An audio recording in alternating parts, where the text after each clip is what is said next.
Catch up. Sir బాబు Revanth, KCR, Jagan project politics ఇదేంటండి multi star cinema లాగా ఆంధ్రప్రదేశ్ రాజకీయాల్లో కాంబినేషన్స్. ఈ కాంబినేషన్స్ చాలా ముఖ్యమంటే, నేను ముఖ్యమంత్రిగా ఉంటే నన్ను పలకరించకుండా అప్పుడు ముఖ్యమంత్రిగా ఉన్న జగన్మోహన్ రెడ్డి వచ్చి మాజీ ముఖ్యమంత్రి కేసీఆర్ను పలకరించిపోయారని అప్పుడు రేవంత్ రెడ్డి గారు అంటుండేవాళ్ళు.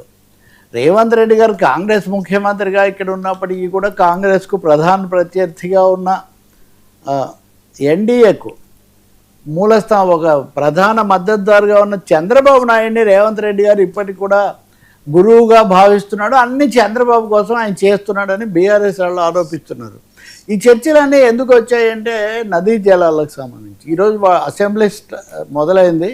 మొదటిసారిగా మళ్ళీ తెలంగాణ శాసనసభలో నదీ జలాలకు సంబంధించి చాలా హోరాహోరీగా ఉద్రిక్తమైన చర్చలు, పరస్పరమైన ఆరోపణలు ఇవన్నీ కూడా వస్తున్నాయి. ఎవరు తెలంగాణకు నీళ్లకు అన్యాయం చేశారు? జలద్రోహులు ఎవరు? జలద్రోహులు ఎవరు అంటే రేవంత్ రెడ్డి ద్రోహం చేశారు.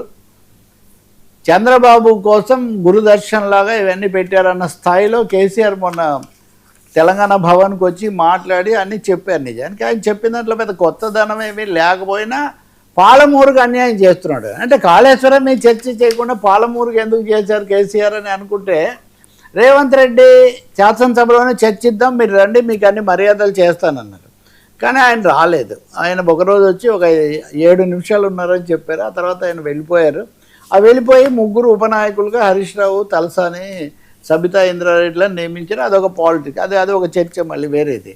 కానీ ఈరోజు సభలో నదీ జలాలు దాని మీద ఇంకో 2 రోజులు చర్చ అంటే మేము పవర్ పాయింట్ ప్రజెంటేషన్ ఇస్తామని ప్రకటించారు. మేము కూడా ఇస్తామని వీళ్ళు అన్నారు. మామూలే కదా, ఇందాక ఏపీలో చర్చించినట్టే అధికారంలో ఉన్నప్పుడు బీఆర్ఎస్ వాళ్ళు కాంగ్రెస్కి అవకాశం ఇవ్వలేదు. ఉత్తమ్ కుమార్ రెడ్డి బయట ఎక్కడో వేశాడు. ఇప్పుడు ఉత్తమ్ కుమార్ రెడ్డి ఇస్తాడంటే మేము ఇస్తామని వీళ్ళు, మీరు మాకు అవకాశం ఇవ్వలేదు కాబట్టి రేపు మేము పెట్టుకుంటామన్నారు. ఇంతకు ఈరోజు అసెంబ్లీ ప్రారంభమవుతుంటే నిన్ననే రేవంత్ రెడ్డి మీడియా సమక్షంలో ఇరిగేషన్ అధికారులను, శాసనసభ్యులను, ఆహ్వానితులను అందరినీ పిలిచి పెద్ద ప్రజెంటేషన్ ఇచ్చారు. పెద్ద ఉపన్యాసం కూడా చేశారు. ఆయన ప్రజెంటేషన్ ఇచ్చారు, ఈయనేమో ఏమని అంటే బచావత్ ట్రిబ్యునల్లో 66%, 34% నీళ్లు నదీ జలాలు ఉంటే దీనికి కేసీఆర్ ఒప్పుకున్నారు.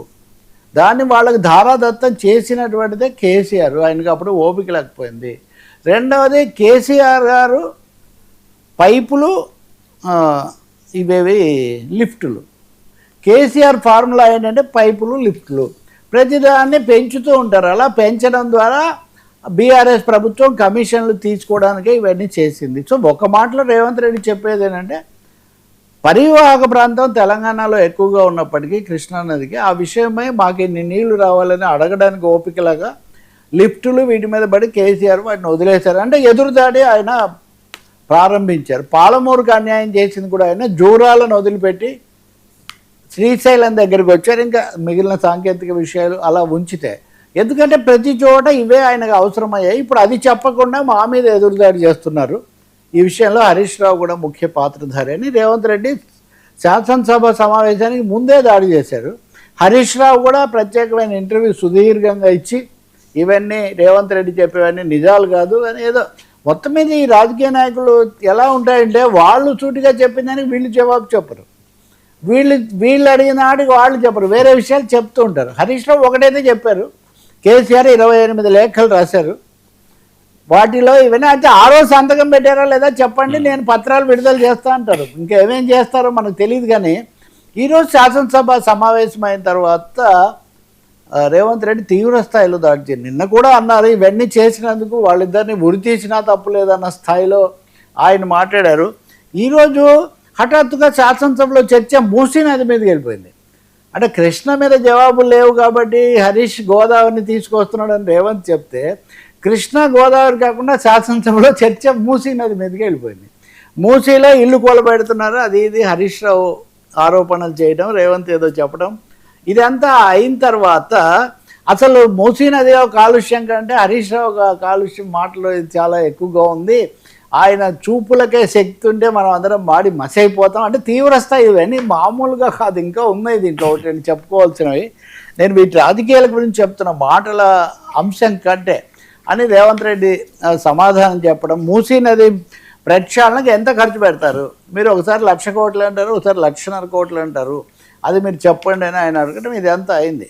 సరే, అది అయిన తర్వాత మళ్ళీ ఈయన బయటకు వచ్చి హరీష్ రావు ఆయన మూసీ కంటే రేవంత్ రెడ్డి ఎక్కువ, ఆయన మాటలే ఎక్కువ కంపు కొడుకుని ఆయన ముందు ప్రక్షాళన చేయాలని. ఎవరు అసలు మొత్తాన్ని ప్రక్షాళన చేయలేమో అనిపిస్తుంది. ఒక సమగ్రంగా ఈ నదీ జల ప్రయారిటీస్ కానీ, అలాట్మెంట్స్ కానీ, కంప్లీషన్స్ కానీ, యాక్షన్ టేకన్ రిపోర్ట్స్ కానీ, ఏ విషయాల్లో చూసినా కానీ ఏవేవో పరస్పరం పొంతనలేనివి చెప్పుకోవడం జరుగుతుంది. కానీ తమ మీద వచ్చిన వాటికి సూటిగా సమాధానం చెప్పడం అయితే జరగట్లేదు.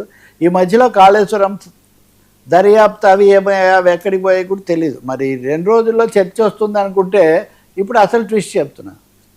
రేపు అసెంబ్లీకి రావట్లేదని బీఆర్ఎస్ ప్రకటించింది. ఎందుకంటే అంటే మీరు పవర్ పాయింట్ ప్రజెంటేషన్కి అవకాశం ఇవ్వలేదు కదా, మేము తెలంగాణ భవన్లో మేము పవర్ పాయింట్ ప్రజెంటేషన్ పెట్టుకుంటాం అంటే ఇంక నా వార్తలు నా ఇష్టం లాగా, నా సభ నాది, నాది నాది. ఇప్పుడు జగన్మోహన్ రెడ్డి కూడా ఆయన శాసనసభకు రాడు. ఆయన తాడేపల్లిలో తన నివాసంలో లేదా తన కార్యాలయంలో అవన్నీ అక్కడ ఆయన మీడియా వాళ్ళని పిలిచి సుదీర్ఘంగా ఆయన మాట్లాడుతూ ఉంటాడు. వీటి వల్ల నిజమైన చర్చ ఏమి జరగదు. అంటే ఓ ప్రతిష్టంభనే కొనసాగుతుందేమో అనేది చాలా స్పష్టంగా అర్థమవుతుంది. ఎవరు పరిష్కారం కంటే ప్రతిష్టంభన వైపు. ఈ క్రమంలో రేవంత్ రెడ్డి మళ్ళీ చంద్రబాబు పేరు తీశారు. మీరు చంద్రబాబును కూడా ఇలాగే అన్నారు. అప్పుడు ఎవరు చేస్తే వాళ్ళు అంటారు అన్న పద్ధతిలో ఆయన చంద్రబాబుతో లేదని ఆయన ఏమీ ఉన్నాను ఆయన చెప్పేసాడు కదా. నేను ఎలిమెంటరీ స్కూల్ ఏమో ఆర్ఎస్ఎస్ దగ్గర, హై స్కూలు ఇదేమో నేను టీడీపీలో చదువు, ఉద్యోగం ఏమో కాలేజీ చదువు ఏమో తెలుగుదేశంలో, ఉద్యోగం కాంగ్రెస్లోని, ఇన్ని చోట్ల కాబట్టి నెక్స్ట్ ఏంటని జనం వాళ్ళ సస్పెన్స్ వాళ్ళకు చాలా ఉన్నాయి. కానీ ఈ మధ్యలో రామాయణంలో మహాభారతంలాగా కవిత గారు ఎంట్రీ. ఆమె వచ్చి అసలు హరీష్ రావే వీటన్నిటికీ కారణం అయితే హరీష్ రావునే మా కేసీఆర్ గారు ఎలా ఉపనాయకుడిగా నియమించారు, ఆయనకే మీరు తాళాలు ఇచ్చారు. కాబట్టి హరీష్ రావుని నియమించడమే అసలు చాలా పొరపాటు. రేవంత్ రెడ్డి చెప్పిన దాన్ని వింటుంటే నా రక్తం కూతురుగా నా రక్తం మరిగిపోతుంది అని. అంటే చాలా tempers are running very high, చాలా హై పిచ్లో కేటీఆర్ ఈ మొత్తంలో లేరు. వాస్తవానికి ఆయన నిన్నేదో మీడియాతో మాట్లాడారు కానీ ఆయన అక్కడ లేరు. కాబట్టి ఈ లోపల ఉత్తమ్ కుమార్ రెడ్డి నిన్న మాట్లాడుతూ, మనం మల్టీ స్టారర్స్ అన్నాం కదా, ఆయన మాట్లాడుతూ ఇవన్నీ జగన్మోహన్ రెడ్డి కేసీఆర్ అలాయ్ బలాయ్ వల్ల జరిగాయి అని ఉత్తమ్ కుమార్ రెడ్డి ఆరోపిస్తే, కాదు రేవంత్ రెడ్డి చంద్రబాబు నాయుడు అంటే 2 అలాయ్ బలాయిలు. ఇప్పుడు ఈ అలాయ్ బలాయ్ తెలుగు వాళ్ళందరూ అలాయ్ బలాయే ఎప్పటికి కూడా, ఇంకా అందులో ఏమి తెలుగు రాష్ట్రాలు అలాయ్ బలాయే. ఇవన్నీ బీజేపీ కేంద్రం చక్కగా సంతోషించేటట్టుగా ఉన్నాయి తప్ప ప్రజలకు కానీ ప్రాజెక్టులకు కానీ పూర్తి ప్రక్రియ అయితే మొత్తంలో ఏమీ కనిపించడం లేదు. నిధులు కూడా ఎన్ని ఉన్నాయనేది కూడా ఒక పెద్ద ప్రశ్నే. ఇంక ఈ మధ్యలో బూతులు, ఉరితీయడాలు, తోళ్ళు, తొండలు ఇవన్నీ ఎక్స్ట్రా ఎఫెక్ట్స్. సో మరి 3వ శాసనసభ సమావేశాలు ముగిసేసరికి ఇవి ఏ లెవెల్కి వెళ్తాయో, ఏమేమి కొత్తగా వస్తాయో మనం చూడాల్సి ఉంటుంది. ఒకటైతే నిజం, ఎవరు తగ్గడం లేదు. రేవంత్ రెడ్డికి, ముఖ్యమంత్రికి, తర్వాత ఆయన నీటిపారుదల మంత్రి ఉత్తమ్ కుమార్ రెడ్డి వాళ్ళ వ్యూహం ఏదో వాళ్ళకు ఉంది. మొత్తానికి కౌంటర్ స్ట్రాటజీ ఒకటి వాళ్ళు తీసుకున్నట్టున్నారు.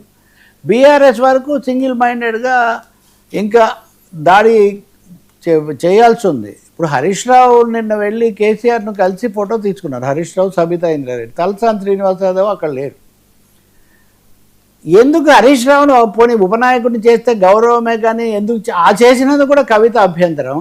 కానీ ఆయనతో పాటు ఇద్దరిని చేయడం ద్వారా ఆయన్ని కొంచెం కట్ చేశారు కేసీఆర్ అని అనుకుంటుంటే అక్కడ తలసాని లేరు, కానీ ఈరోజు ఆయన శాసనసభలో మాట్లాడుతున్నారు. కాబట్టి ఇక్కడ ఇంటర్నల్ ప్రాబ్లమ్స్ కూడా బీఆర్ఎస్కు కొన్ని తోడైనట్టు కనిపిస్తుంది. ఇక చివరికి ఎలా ముగుస్తుంది నిజంగా అయితే మొన్న హెడ్డింగ్ కూడా పెట్టారు, కేసీఆర్ సభకు వస్తే చస్తావు అని పెద్ద బ్యానర్ పెట్టారు. కేసీఆర్ సభకు రాను వచ్చారు, వెళ్ళారు, ఇప్పుడు ఆయన మళ్ళీ రాలేదు. ఎవరైనా ఎందుకండి ఇలాంటి మాటలు అనుకోవడం. సార్ నా అన్వేషణ యూట్యూబర్ అరెస్ట్ అని వస్తున్న వార్తల నేపథ్యం హిందూ